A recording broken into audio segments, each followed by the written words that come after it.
यानंतर पुण्यातून महत्त्वाची बातमी समोर येते। पुण्यामध्ये 4 कोटींचे अंमली पदार्थ जप्त करण्यात आलेले आहे। पुणे पोलिसांच्या गुन्हे शाखेने ही कारवाई केली आहे। 3 ड्रग्स तस्कर या प्रकरणी अटकेत आलेत। पुण्यामध्ये 4 कोटींचे अंमली पदार्थ जप्त करण्यात आलेले आहे। पुणे पोलिसांच्या गुन्हे शाखेने ही कारवाई केली आहे। या प्रकरणी 3 ड्रग्स तस्करांना अटक करण्यात आली आहे।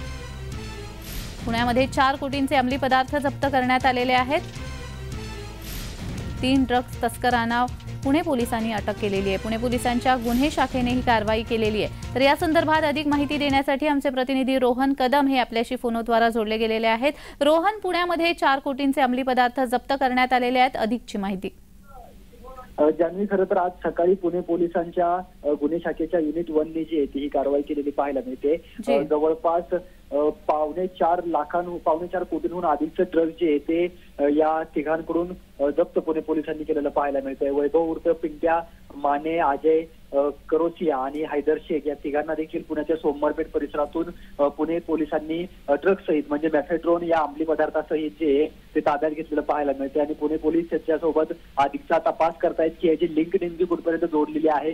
यामध्ये मोठ्या प्रमाणामध्ये रॅकेट जे आहे, आंतरराष्ट्रीय रॅकेट जे आहे ते आहे का, याचा तपास जे आहे ते पुणे पोलीस करतायत। त्यामुळे आगामी काळामध्ये याची लिंक जी आहे ती कोणाकोणापर्यंत पोहोचते हे पाहणं महत्त्वाचं ठरणार आहे। कारण का पुण्यामध्ये ललित पाटील हे ड्रग्ज प्रकरण संपूर्ण देशभरामध्ये गाजलेलं पाहायला मिळालं आणि त्याच अनुषंगाने सध्या ड्रग्ज फ्री पुणे या अभियानाचा जो आहे तो पुणे पोलिसांनी शुभारंभ केलेला आहे आणि त्याच्याच माध्यमातून अशा प्रकारची रेड केलेली पाहायला मिळाली। जी रोहन, ललित पाटील ड्रग्ज प्रकरणाचा आता तुम्ही उल्लेख केलात, या प्रकरणाशी याचा काही संबंध आहे का?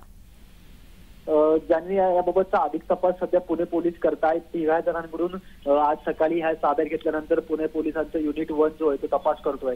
साधारणतः पाहायला गेलं तर ललित पाटील हा गेल्या काही दिवसांपासून तुरुंगामध्ये होता आणि तो तुरुंगामध्ये असताना अनेक टोळ्या जे त्या अशा प्रकारचे मॅफेड्रॉन जे ते परराज्यातून आणून जे ते महाराष्ट्रामध्ये पुण्यामध्ये विकत होतं। परंतु हे जे मॅफेड्रॉन आहे ते मॅफेड्रॉन हे ललितच्या नाशिकच्या फॅक्टरीमधलं आहे की आंतरराष्ट्रीय टोळीतून बाहेरच्या देशातून हे मॅफेड्रॉन आलेला आहे, याचा अधिक तपास जो आहे तो पुणे पोलीस करतायत। आगामी काही दिवसांमध्ये त्याची लिंक ललित पाटीलची आहे की नाही आपल्याला समजेल। जी रोहन, या 3 जणांना अटकेत घेतलेले आहे, त्यांच्यावर कशा पद्धतीने आता कारवाई केली जाणार आहे?